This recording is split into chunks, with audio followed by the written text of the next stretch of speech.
Venu sir, Marunadan Malayali chief editor Shajan സ്കറിയെ ആഭ്യന്തര വകുപ്പ് അതുപോലെ തന്നെ പിണറായി പോലീസും വേട്ടയാടാൻ തുടങ്ങിയിട്ട് നാളുകളേറെ ആയിട്ടുണ്ട്. ഇതുവരെയും ഒരു നാൾ പോലും കൃത്യമായി ജയിലിലിടാൻ പറ്റിയില്ല എന്ന മനോവിഷമം അവർക്കുണ്ടാകും. ഇപ്പോൾ കഴിഞ്ഞ ദിവസം രാത്രി നടന്ന സംഭവങ്ങൾ നാടകീയ, ഇപ്പോൾ എനിക്ക് തോന്നുന്നു സൈബർ പോലീസിൻ്റെ നാടകം, അതിലെ നായകൻ ഷാജൻ സ്കറിയായി അവർ ഉദ്ദേശിച്ച പോലെ കാര്യങ്ങൾ നടന്നില്ല. ബെയിൽ കിട്ടുമെന്ന് കരുതിയില്ല, പക്ഷേ കിട്ടി. അവിടെ നീതിന്യായം നമ്മളോടൊപ്പം നിൽക്കുകയും ചെയ്തു. ഇവിടെ നിന്ന് മനസ്സിലാക്കേണ്ടത് ഈ വൈരാഗ്യത്തിന് നീതിപീഠത്തിനും അപ്പുറം പോകാൻ പറ്റില്ല എന്നൊരു ഉത്തരം കൂടെയല്ലേ? ഒരു പ്രാക്ടീസിങ് അഡ്വക്കേറ്റ് എന്നുള്ള നിലയ്ക്ക് എനിക്ക് ഒരു കാര്യം വ്യക്തമായിട്ടറിയാം. ഇന്നലെ നടത്തിയ ഷാജൻ സ്കറിയയുടെ അറസ്റ്റ് എന്ന് പറയുന്നത് സുപ്രീം കോടതിയുടെ നോംസിൻ്റെ നഗ്നമായ വയലേഷനാണ്. അതായത് PK ബാസു കേസിൽ സുപ്രീം കോടതി വ്യക്തമായ ഗൈഡ് ലൈൻ തന്നിട്ടുണ്ട് എങ്ങനെ ഒരാളെ അറസ്റ്റ് ചെയ്യണം. ഒന്ന്, ഫെയർ ട്രീറ്റ്മെൻറ്റ്, മാന്യമായ പെരുമാറ്റം. രണ്ടാമത്തേത്, അയാൾക്ക് എന്താണ് നിങ്ങളുടെ പേരിലുള്ള കേസ് എന്നുള്ളത് അയാളെ അറിയിച്ചിരിക്കണം. മൂന്നാമത്തേത്, അയാൾക്ക് സ്വന്തം ആയിട്ട് ലീഗൽ എയ്ഡ് വേണമെങ്കിൽ അതിനുള്ള സംവിധാനം അയാൾ പറഞ്ഞാൽ കൊടുക്കണം. എനിക്ക് എൻ്റെ വക്കീലിനെ വിളിക്കണം എന്ന് പറഞ്ഞാൽ അയാൾക്ക് അവസരം കൊടുക്കണം. നാലാമത്തേത്, proper documentation of the arrest പ്രോപ്പറായിട്ട് ഡോക്യുമെൻ്റ് ചെയ്യണം. ഇത്രയും കാര്യങ്ങളിൽ ഈ പ്രോപ്പർ ഡോക്യുമെൻറ്റേഷൻ ഓഫ് അറസ്റ്റ് നടന്നിട്ടുണ്ടോ എന്നുള്ളത് എനിക്ക് പരിശോധിച്ചിട്ടേ പറയാൻ പറ്റുള്ളൂ. പക്ഷേ ബാക്കി 3 കാര്യങ്ങളിലും വയലേഷൻ വന്നിട്ടുണ്ട് എന്നുള്ളതാണ് ഇന്നലത്തെ ഷാജൻ സ്കറിയയുടെ അറസ്റ്റിൻ്റെ പ്രാഥമികമായ ഇത് കാണുമ്പോൾ ഒരു അഡ്വക്കേറ്റ് എന്നുള്ള നിലയിൽ എനിക്ക് ബോധ്യമായിട്ടുള്ള കാര്യം. ഇതിനു പുറമെ നമുക്ക് വേണ്ട നീതി, ഇപ്പം അനിവാര്യമായ ഇപ്പം ഭക്ഷണം കഴിക്കാൻ സമ്മതിക്കുക, വസ്ത്രം ധരിക്കുക എന്നീ അനിവാര്യമായ നീതികൾ പോലും നടത്തിയില്ല. കഴിഞ്ഞ ദിവസം കണ്ടതാണ് മാധ്യമങ്ങളിൽ അദ്ദേഹത്തെ വസ്ത്രം പോലും ധരിപ്പിക്കാൻ, ഇപ്പം ഷർട്ട് പോലും ധരിക്കാൻ സമ്മതിക്കാതെയാണ് പോലീസ് പിടിച്ചിറക്കി കൊണ്ടുവന്നത്. മാത്രമല്ല, പ്രായമായ 2 പേര്, 90 വയസ്സ് കഴിഞ്ഞ പിതാവും അതുപോലെ തന്നെ മാതാവുമുള്ള അവരുടെ മുന്നിൽ വെച്ചാണ് ഒരു സെന്റിമെന്റൽ അപ്രോച്ചിലൂടെ എന്ന് വേണമെങ്കിൽ പറയാം, വൈകാരികമായി തളർത്തി കൊണ്ടുവരിക എന്നുള്ള രീതിയിലേക്കാണ് കൊണ്ടുവന്നത്. അവിടെയും പോലീസ് കാണിച്ചത് ഗുണ്ടായിസം തന്നെയാണെന്ന് പറയാതിരിക്കാൻ കഴിയില്ല. കാരണം നേരത്തെയും ഇത്തരത്തിലുള്ള സെന്റിമെന്റൽ അപ്രോച്ചുകൾ രാഹുൽ മാങ്കൂട്ടത്തിൻ്റെ കാര്യത്തിലേക്ക് നമ്മൾ കണ്ടതാണ്. അമ്മയുടെ മുമ്പിൽ വെച്ചാണ് പിടിച്ചിറക്കി കൊണ്ടുവന്നത്. ഇവിടെ അവർ കാണിച്ചത് നീതിയെയും നിയമത്തെയും വെല്ലുവിളിച്ചുകൊണ്ട് പരസ്യമായിട്ട് അപമാനിക്കുക എന്ന ലക്ഷ്യത്തോടെ കൊണ്ടുവന്നതല്ലേ? ഇവിടെ വൈരാഗ്യ ബുദ്ധിയോടെ ഇവിടെ പോലീസ് പെരുമാറിയത്. അതിൽ എനിക്ക് 2 കാര്യങ്ങൾ പറയാനുണ്ട്. ഒന്ന്, ഞാൻ വീണ്ടും സുപ്രീം കോടതിയുടെ ഗൈഡ് ലൈൻ തന്നെയാണ് പറയുന്നത്. അതിനകത്ത് വ്യക്തമായി പറഞ്ഞിട്ടുണ്ട് ഫെയർ ട്രീറ്റ്മെൻറ്റ്. അതിനപ്പുറം ഒരു കാര്യം പറയാനില്ല. തുണി ഉടുപ്പിക്കണമെന്നും ഭക്ഷണം കഴിപ്പിക്കണമെന്നും അച്ഛനമ്മമാരുടെ മുമ്പ് വെച്ച് വലിച്ചിറക്കരുതെന്നും വീട്ടിൽ നിന്ന് വലിച്ചിറക്കി കൊണ്ടുപോകരുതെന്നും അയാൾക്ക് ഒരു വക്കീലിനെ കാണാനായിട്ടുള്ള അവസരം ചോദിച്ചാൽ ഫോൺ തട്ടിപ്പറിക്കരുതെന്നും ഒക്കെയുള്ള ഇങ്ങനെ ഫെയർ ട്രീറ്റ്മെൻറ്റ് എന്ന് പറയുമ്പോൾ ഇതെല്ലാം പെടുകയാണ്. മനസ്സിലായില്ലേ? ഇതിനപ്പുറത്തെ കാര്യങ്ങളുണ്ട്. അയാളെ തെറി വിളിക്കരുതെന്നും അയാളെ പിടിച്ച് വലിച്ചുകൊണ്ട് പോകരുതെന്നും, അൺലെസ് അതർവൈസ് അയാൾ ഓടുക ഒറ്റ ചെയ്താൽ, അല്ലാത്ത സന്ദർഭത്തിൽ അയാൾ വരാൻ തയ്യാറാണെന്ന് പറഞ്ഞാൽ പിന്നെ എന്തിനാണ് ബലപ്രയോഗം? അതുപോലും ആവശ്യമില്ല. അതാണ് ഫെയർ ട്രീറ്റ്മെൻറ്റ് എന്ന് സുപ്രീം കോടതി ഉദ്ദേശിക്കുന്നത്. അപ്പോൾ ആ ഫെയർ ട്രീറ്റ്മെൻറ്റ് ഷാജൻ സ്കറിയയുടെ കേസിൽ ഉണ്ടായിട്ടില്ല എന്നുള്ളതാണ് നമ്മൾ ഇന്നലെ പരസ്യമായി കണ്ട കാര്യങ്ങളിൽ തന്നെ വ്യക്തമാകുന്നത്. അത് രണ്ടാമത്തെ കാര്യം, താങ്കൾ പറഞ്ഞ പോലെ ഇതിൽ കേസ് എന്താണെന്നുള്ളത് നമ്മൾ പഠിച്ചിട്ടില്ല. ആ കേസിൻ്റെ കാര്യങ്ങൾ എനിക്ക് വ്യക്തമായി അറിയില്ല. പക്ഷേ ഒരു കാര്യം എനിക്ക് വ്യക്തതയുണ്ട്. ഷാജൻ സ്കറിയെ കുറേ നാളായിട്ട് ഇങ്ങനെ ഒരു വേട്ടയാടുന്ന ശൈലി പിന്തുടരുന്നുണ്ട്. അതിൻ്റെ ഒരു പരിസമാപ്തി ഇന്നലെ ഉണ്ടാകുമെന്നായിരിക്കും അവർ കരുതിയത്. പക്ഷേ ബഹുമാനപ്പെട്ട മജിസ്ട്രേറ്റിന് അതിൽ നടപടിയെടുക്കാൻ പോലും കഴിയാത്ത വിധത്തിൽ മ്ലേച്ഛമായ രീതിയിലാണ് പോലീസ് കൈകാര്യം ചെയ്തത്. ഒരു അറസ്റ്റിന് ഒരു കയ്യൊപ്പിടാൻ പോലും ഒരു മജിസ്ട്രേറ്റിന് തോന്നാൻ പറ്റാത്ത വിധത്തിൽ അദ്ദേഹത്തിനെ കൈകാര്യം ചെയ്തുകൊണ്ടാണ് ഒരു ദിവസം പോലും കസ്റ്റഡിയിൽ വയ്ക്കാൻ കിട്ടാതെ പോയത്. കാരണം വീട്ടിൽ നിന്ന് ഇറക്കിക്കൊണ്ടുവന്ന രീതി, പോലീസ് സ്റ്റേഷനിൽ കൊണ്ടുവന്ന രീതി, വസ്ത്രം പോലും പ്രോപ്പറായിട്ട് ധരിക്കാൻ പറ്റാത്ത അവസ്ഥ, ഇതൊരു ഹാർഡ് കോർ ക്രിമിനലിനെ നമ്മൾ കൊണ്ടുവരുന്ന പോലെ ആയിപ്പോയില്ലേ? അവരോട് പോലും മിനിമം മര്യാദ കാണിക്കും. എനിക്കൊരു ഉടുപ്പിടണം എന്ന് പറഞ്ഞാൽ ഉടുപ്പിടാൻ അനുവദിക്കും. ഇത് വീട്ടിൽ ഉടുത്തിരുന്ന ഒരു ലുങ്കിയും പിന്നെ ഷർട്ട് പോലും ഇടാതെ ഒരാളെ പുറത്തേക്ക് കൊണ്ടുവരിക. ഷാജൻ സ്കറിയെ അത്തരത്തിൽ കൈകാര്യം ചെയ്യാമെന്ന് ആരെങ്കിലും കരുതുന്നുണ്ടെങ്കിൽ അത് തെറ്റാണെന്നാണ് എനിക്ക് തോന്നുന്നത്. ഞാൻ ആ വ്യക്തിയെ പരിചയപ്പെടുന്നത് 90കളുടെ ആദ്യമാണ്. എന്നോടൊപ്പം പ്രസ് ക്ലബ്ബിൽ ജേർണലിസം പഠിച്ച ഒരു വിദ്യാർത്ഥിയായിരുന്നു. അന്ന് ഷാജൻ്റെ ഒരു സ്വഭാവം, ഈ മലയോര കർഷകൻ്റെ ഒരു ചങ്കൂറ്റം, അതെന്നും നിലനിർത്തിയിരുന്ന ഒരാളായിരുന്നു. നമ്മൾ ഒരു ആശയം പറഞ്ഞാൽ പോലും അയാൾക്ക് ഇഷ്ടപ്പെട്ടില്ലെങ്കിൽ അയാൾ ആ ഹോൾ ക്ലാസ് അല്ലെങ്കിൽ അധ്യാപകനടക്കം എതിർത്താൽ പോലും അയാൾ കീഴടങ്ങി തരില്ല.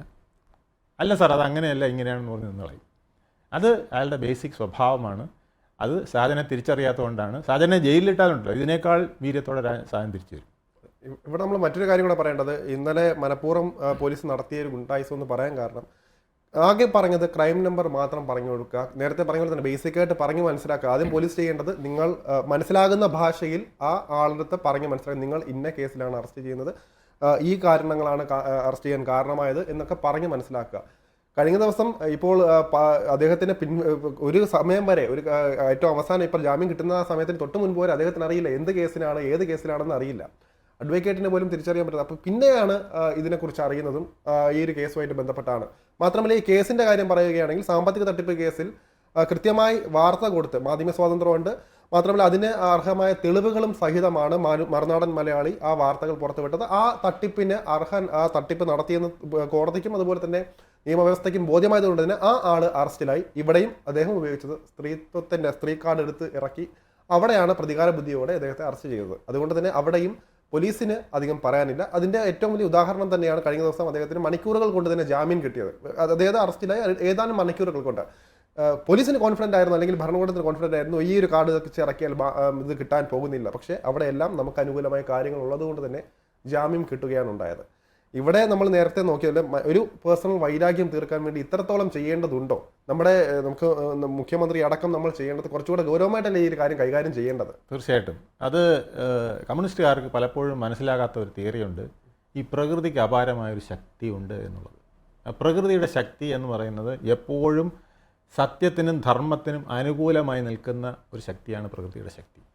ഇന്നലെ സംഭവിച്ചത് സത്യത്തിൽ സുപ്രീം കോടതിയുടെ ജാമ്യത്തിൽ നിൽക്കുന്ന ഒരാളെന്നുള്ള നിലയ്ക്ക് വയലേഷൻ നടത്തിയാൽ ഒരുപക്ഷെ ചിലപ്പോൾ വീണ്ടും റിമാൻഡിലേക്ക് പോകാൻ വരെ സാധ്യത ഉണ്ടായേക്കാവുന്നതാണ് നേരെ ചൊവ്വേ ആ കേസ് പ്രസൻറ്റ് ചെയ്തിരുന്നെങ്കിൽ.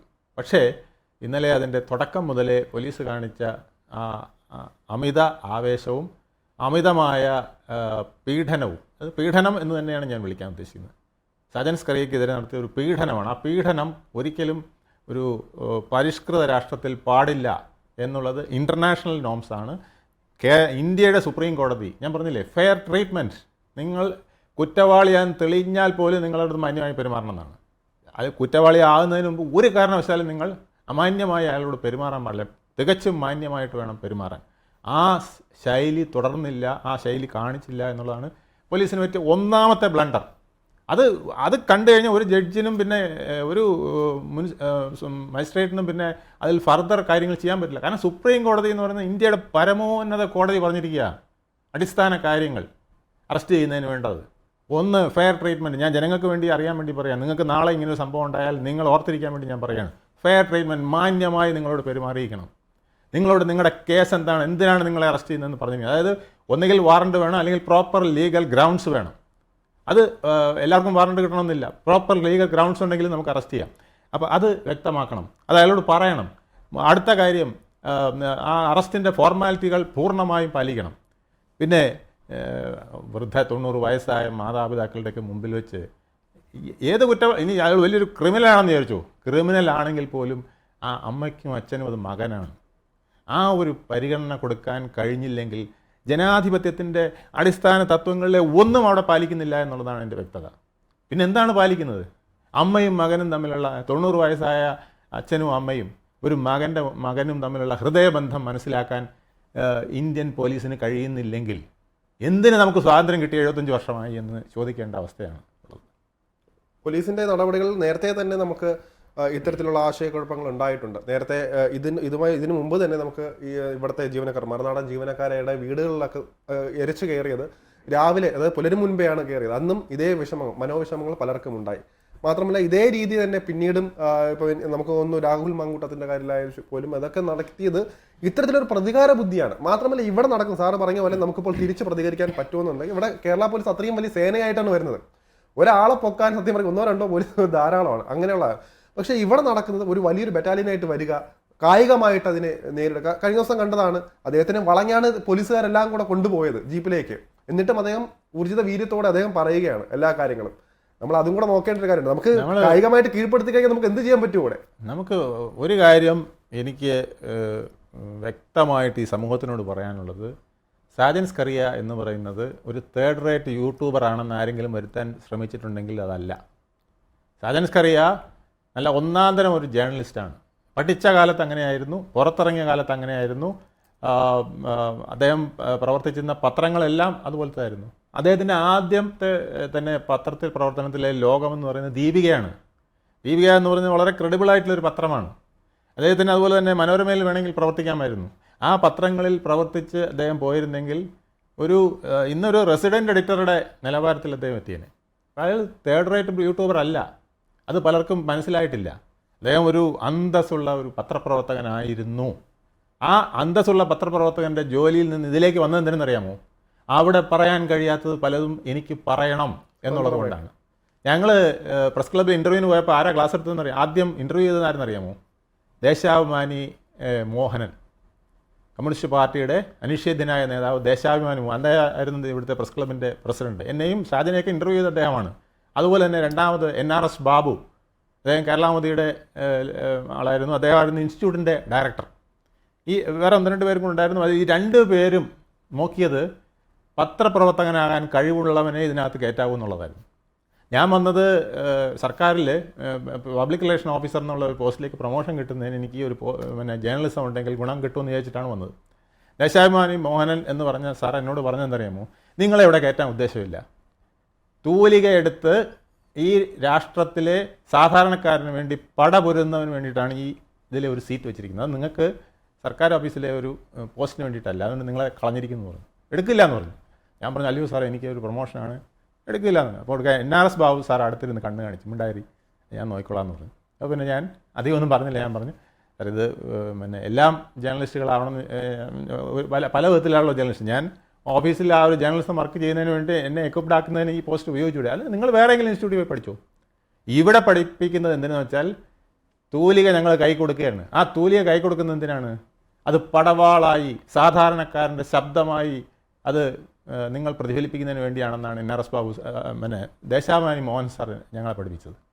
ആ ഇൻ്റർവ്യൂവിൽ പോലും. അത് കഴിഞ്ഞിട്ട് പഠിച്ചത് അതിനേക്കാൾ വലിയ വീരന്മാരാണ് ഞങ്ങളെല്ലാം ക്ലാസ് എടുത്തിട്ടുള്ളത്. ജേർണലിസം എന്താണെന്ന് ഇന്ന് അത്രയ്ക്കും ജേർണലിസം പഠിപ്പിക്കുന്നുണ്ടോ പ്രസ് ക്ലബ്ബിൽ എന്ന് എനിക്ക് സംശയമാണ്. അത്രയ്ക്ക് നീറ്റായിട്ടാണ് ഞങ്ങളെ പഠിപ്പിച്ചിട്ടുള്ളത്. പ്രധാനപ്പെട്ട അരുൺ ഷോറി മുതൽ ഇന്ത്യയിലെ പ്രധാനപ്പെട്ടവർ, അതുപോലെ തന്നെ ലോകത്തെ പ്രസിദ്ധരായ ജേർണലിസ്റ്റുകൾ, അവരെങ്ങനെയാണ് ജേർണലിസം നടത്തിയത്, എന്താണ് ഇൻവെസ്റ്റിഗേറ്റീവ് ജേർണലിസം, എന്താണ് സാധാരണക്കാരൻ്റെ പൾസ് അറിയുന്ന ജേർണലിസം എന്താണെന്ന് ഞങ്ങളെ പഠിപ്പിച്ചതാണ് ദേശാഭിമാനി മോഹനൻ സാറും അതുപോലെ തന്നെ NRS ബാബു സാറും ഒക്കെ. ആ ഊർജ്ജം ഉൾക്കൊണ്ട് പുറത്തു വന്നയാളാണ് ഈ സാജൻ സ്കറിയ. സാജൻ സ്കറിയയ്ക്ക് വേണമെങ്കിൽ ദീപികയുടെ ടോപ്പിലെത്താമായിരുന്നു അവിടെ നിന്നിരുന്നെങ്കിൽ. 5 സ്റ്റാർ ലൈഫും നയിച്ചുകൊണ്ട് പോകാമായിരുന്നു. അദ്ദേഹം അവിടെ നിൽക്കാത്തത് എന്തുകൊണ്ടെന്ന് വെച്ചാൽ, അവിടെ നിന്ന് പറയാൻ കഴിയുന്നതിനേക്കാൾ കൂടുതൽ സ്വന്തമായൊരു യൂട്യൂബ് ചാനൽ ഉണ്ടാക്കിയാൽ പറയാൻ കഴിയുമെന്ന് വിചാരിച്ച് വന്നയാളാണ്. ജനങ്ങൾക്ക് വേണ്ടി പറയാൻ കഴിയുമെന്ന് വിചാരിച്ച് വന്നയാളാണ്. അതുകൊണ്ട് എനിക്ക് ഒരു കാര്യം മനസ്സിലാകുന്നില്ല. ഇന്നത്തെ മുഖ്യമന്ത്രി അടക്കം അടിയന്തരാവസ്ഥ കാലത്താണ് ഇത്ര ക്രൂരമായിട്ട് പലരെയും അറസ്റ്റ് ചെയ്യുന്നത്. ഇന്നത്തെ മുഖ്യമന്ത്രി ആ വിധത്തിൽ അറസ്റ്റിന് വിധേയനായ ഒരാളാണ്. അദ്ദേഹത്തെ പോലീസ് കൈകാര്യം ചെയ്ത രീതി ഒരിക്കലും ആർക്കും ഭൂഷണമായിട്ടുള്ള രീതിയല്ല. ഇന്നത്തെ മന്ത്രിയായ രാജീവൻ, അദ്ദേഹത്തിന് പോലീസ് കൈകാര്യം ചെയ്ത രീതി, വിജയകുമാർ അദ്ദേഹത്തിനെ പോലീസ് കൈകാര്യം ചെയ്ത രീതി, ഇതൊക്കെ അറിയാവുന്ന മാർക്സിസ്റ്റ് പാർട്ടി ഭരിക്കുന്ന സമയത്ത് ഇതിങ്ങനെ സംഭവിക്കുന്നു എന്ന് പറഞ്ഞാൽ എന്താണ് ഗതികെട്ട കാലം എന്നേ പറയാൻ പറ്റുള്ളൂ. ആഭ്യന്തരം കൂടി വഹിക്കുന്ന ഇതും കൂടെ വഹിക്കുന്ന മുഖ്യമന്ത്രിക്ക് നേരിട്ട് പരാതി ഈ ഒരു വനിത കൊടുക്കുകയുണ്ടായി. അതിൽ നിന്ന് പരാതി DGPക്ക് മുഖ്യമന്ത്രി കൈമാറി. അവിടെ നിന്നാണ് സൈബർ പോലീസിലേക്ക് വന്നത്. അവിടെ പറയാനുള്ള കാര്യം, ഷാജൻ സ്കറിയയുടെ പേര് മാത്രമല്ല ഇത്തരത്തിൽ പരാതിയിൽ പെട്ടിട്ടുള്ളത്. ഇവിടെ സ്ഥാപിത ലക്ഷ്യം, മുഖ്യമന്ത്രിക്ക് ലക്ഷ്യങ്ങൾ ഉണ്ടാവുമോ ഷാജൻ സ്കറിയെ ടാർഗറ്റ് ചെയ്യണം? കാരണം ഇതിനും അപ്പുറമുള്ള പരാതികൾ വരും. ഇപ്പം നമുക്കറിയാം PP ദിവ്യ അടക്കമുള്ളവർ ഇവിടെ എത്ര നാൾ ഇവിടെ പോലീസ് പിടിയിലാകാതെ നമുക്കറിയാവുന്ന കാര്യമാണ്. അവിടെയാണ് ഷാജൻ സ്കറിയ നേരത്തെ പറഞ്ഞ പോലെ ഈ ഒരു വിഷയത്തിൽ പെട്ടെന്ന് നടപടി ഉണ്ടാകുന്നത്. ഡയറക്റ്റായിട്ട് മുഖ്യമന്ത്രിയുടെ ഒരു ടാർഗറ്റ് അല്ലേ ഷാജൻ സ്കറിയ എന്ന് തോന്നുന്നില്ലേ? തീർച്ചയായിട്ടും. ഇത് എന്തിനാണ് സുപ്രീം കോടതി ഈ നിയമം കൊണ്ടുവന്നത്? അതായത് ഭരണകർത്താക്കളുടെ ഒരു ആയുധമാണ് അറസ്റ്റ്. ഇത് സുപ്രീം കോടതിക്ക് മനസ്സിലായതുകൊണ്ടാണ്. സുപ്രീം കോടതി അത് പറഞ്ഞിട്ടുണ്ട്. കരാള ഹസ്തങ്ങൾ കൊണ്ട് ഒരു ഭരണകൂടം ജനങ്ങൾക്ക് നേരെ വരുമ്പോൾ അതിൻ്റെ ആദ്യത്തെ ഉപകരണമാണ് അറസ്റ്റ്. അതിനെ ഞങ്ങൾ അങ്ങനെ വിടാൻ ഉദ്ദേശിക്കുന്നില്ല. അതുകൊണ്ടാണ് ഫെയർ ട്രീറ്റ്മെൻറ്റ്. കുറ്റം എന്താണെന്ന് പറയണം, വക്കീലിനെ കാണാനുള്ള അവസരം തരണം, അറസ്റ്റ് പ്രോപ്പറായി റിപ്പോർട്ട് ചെയ്യണം, ഇത്തരം കാര്യങ്ങൾ പറഞ്ഞതിനാണ്. കാരണം ഇതിനു മുമ്പ് അങ്ങനെയൊന്നും നടന്നിട്ടില്ലെന്നേ. ഇവിടുത്തെ ഈ മാർക്സിസ്റ്റ് നേതാക്കളിൽ മുഴുവൻ പേർക്കും അറിയാം അവരൊക്കെ എത്രത്തോളം കഷ്ടപ്പെട്ടതാണ് ഈ കിരാത ഭരണത്തിന്. അടിയന്തരാവസ്ഥ കാലത്തൊക്കെ സംഭവിച്ചത് എന്തൊക്കെയാണെന്ന് അവർക്കൊക്കെ അറിഞ്ഞൂടെ. ഞാൻ ഇന്നത്തെ സമ്പത്തിൻ്റെ അച്ഛൻ അനിരുദ്ധൻ്റെ കൂടെ ഇത്തരത്തിലൊരു കാര്യത്തിന് പോയ ആളാണ്. അന്ന് എനിക്ക് 17 വയസ്സേ ഉള്ളൂ. അനിരുദ്ധൻ സഖാവ് വന്നിട്ട് അദ്ദേഹത്തിൻ്റെ കറുത്ത അംബാസഡർ കാറിൽ വന്നിട്ട് ഞങ്ങളോട് വണ്ടിക്കകത്ത് കയറാൻ പറഞ്ഞു. പാർട്ടി ഓഫീസിൽ പോയിട്ടൊരു അരിവാൾ ചുറ്റിയ നക്ഷത്രമുള്ള കൊടി ഫ്രണ്ടിൽ കെട്ടി ചങ്കുമത്തേക്ക് പോകാൻ പറഞ്ഞു പോലീസ് സ്റ്റേഷനിൽ. അവിടെ ഒരു മുക്കുവനെ 7 ദിവസമായി അറസ്റ്റില്ല, ഒന്നുമില്ല, അന്ന് ഇത് നോംസ് ഒന്നുമില്ല, എടുത്ത് പോലീസ് സ്റ്റേഷനകത്ത് ഇട്ടിരിക്കുകയായിരുന്നു. അപ്പോൾ അയാളെ പുറത്തിറക്കുന്നതിന് വേണ്ടിയിട്ടാണ് അന്ന് പോയത്.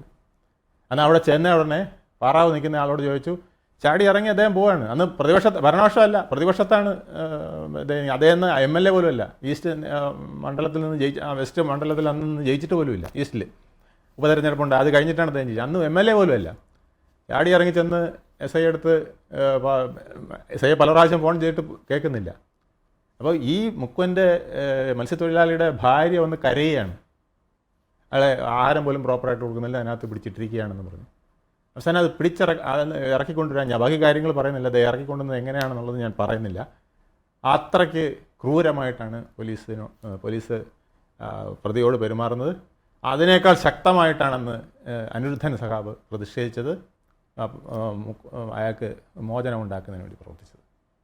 ഇതൊക്കെ മാർക്സിസ്റ്റ് പാർട്ടിയുടെയും കമ്മ്യൂണിസ്റ്റ് പാർട്ടിയുടെയും ചരിത്രത്തിലുള്ള ഭാഗങ്ങളാണ്, ഏടുകളാണ്.